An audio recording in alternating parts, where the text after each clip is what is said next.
Okay, so coming into a neutral spine, which means that you're gonna find a flat back. And usually in this position, everyone wants to come here into their flat back, tailbone kind of tucking in and under. But imagine that you're really trying to activate the whole entire back chain of your body. So you kind of lift up into this natural low back curve, but then belly pulls in for support.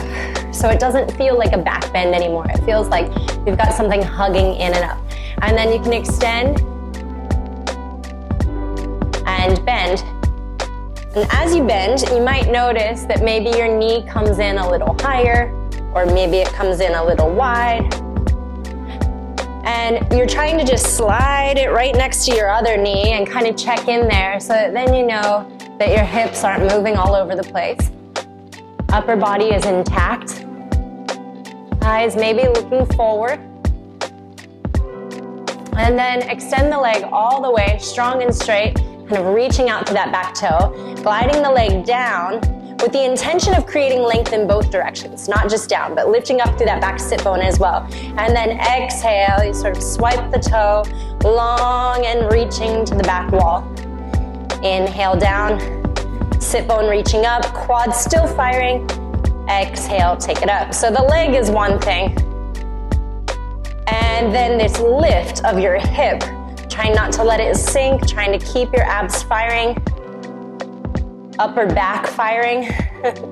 Lots of things to think about.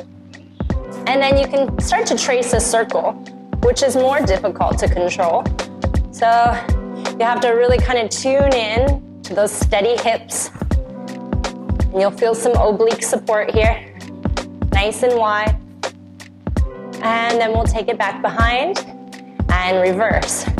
Toes reaching out of the hip, but the leg is also plugging into the waistline. And so you can't do too much of one thing. You have to let them be even.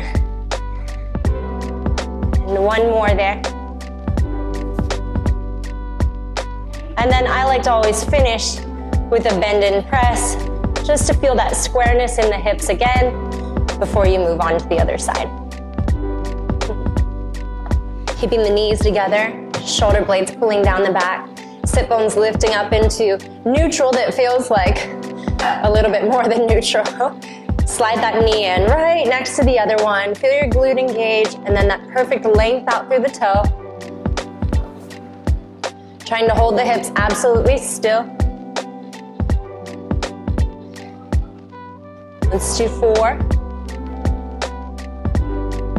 And you'll kind of notice that you lose tension on the rope, usually right here. So it's kind of like you have to sort of fight to go slow and let that tension push back into your body, because that's the most important part, is sort of stretching up behind that sit bone, letting it stretch and be actively strong at the same time.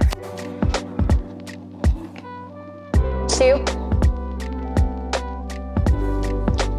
And last one, we'll take it out, reaching out through the toe and trying to keep a nice long line to the floor and a long line to the ceiling as well.